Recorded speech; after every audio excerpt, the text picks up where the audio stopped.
ভালোবাসা দিবসে প্রেমিকাকে নিয়ে শপিং মলে ঘুরতে গিয়েছিলেন বিবাহিত এক যুবক। কিন্তু ওই যুবক জানতেন না ওই একই শপিং মলে কেনাকাটা করতে এসেছেন তার স্ত্রীও।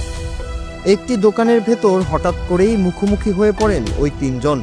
কিন্তু এরপর যা ঘটলো তা দেখে অবাক হয়ে যাবেন আপনিও। জানা যায় স্ত্রীকে আচমকা দেখতে পেয়ে ঘাবড়ে যান ওই যুবক। তড়িঘড়ি করে সটকে যান ওই জায়গা থেকে। তাকে পালিয়ে যেতে দেখে আরও বেশি উত্তেজিত হয়ে পড়েন যুবকের স্ত্রী। এরপরই যেন শপিং মল পরিণত হয়ে ওঠে ভালোবাসার রণক্ষেত্র।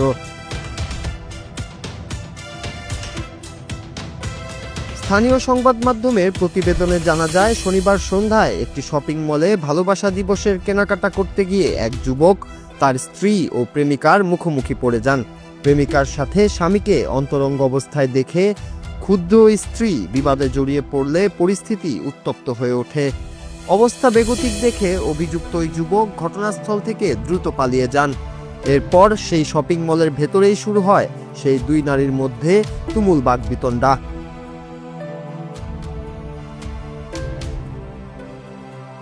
এক পর্যায়ে বাকবিতণ্ডা চরম রূপ নিলে দুই নারী একে অপরের উপর চড়াও হন এবং হাতাহাতিতে লিপ্ত হন।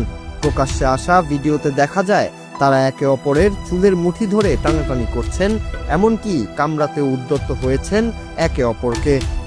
শপিং মলের কর্মীরা দ্রুত এগিয়ে এসে পরিস্থিতি নিয়ন্ত্রণে আনার চেষ্টা করেন। জনসম্মুখে ঘটা এই অপ্রীতিকর ঘটনার ভিডিওটি বর্তমানে সামাজিক যোগাযোগ মাধ্যমে ব্যাপক চাঞ্চল্যের সৃষ্টি করেছে। গণমাধ্যমের তথ্য পর্যালোচনা করে জানা যায়, চাঞ্চল্যকর এই ঘটনাটি ঘটেছে ভারতের উত্তরপ্রদেশের রবার্টসগঞ্জ থানা এলাকার একটি শপিং মলে। আরও জানা যায়, প্রায় 15 মিনিট ধরে এই হাতাহাতি চলে যুবকের স্ত্রী ও প্রেমিকার মধ্যে। অন্য ক্রেতাদের মধ্যে ছড়িয়ে পড়ে আতঙ্ক। মলের কর্মীরা দুই নারীকে ধরে একে অপরের থেকে দূরে নিয়ে যাওয়ার পর পরিস্থিতি নিয়ন্ত্রণে আসে। যদিও সেই ঘটনায় কারো গুরুতর আহত হওয়ার খবর পাওয়া যায়নি, তবে এই ঘটনার ভিডিও সামাজিক মাধ্যমে প্রকাশ পেতেই তা নিমিষেই ভাইরাল হয়ে গেছে নেট দুনিয়ায়। Nur Raju, Bangla TV, news desk.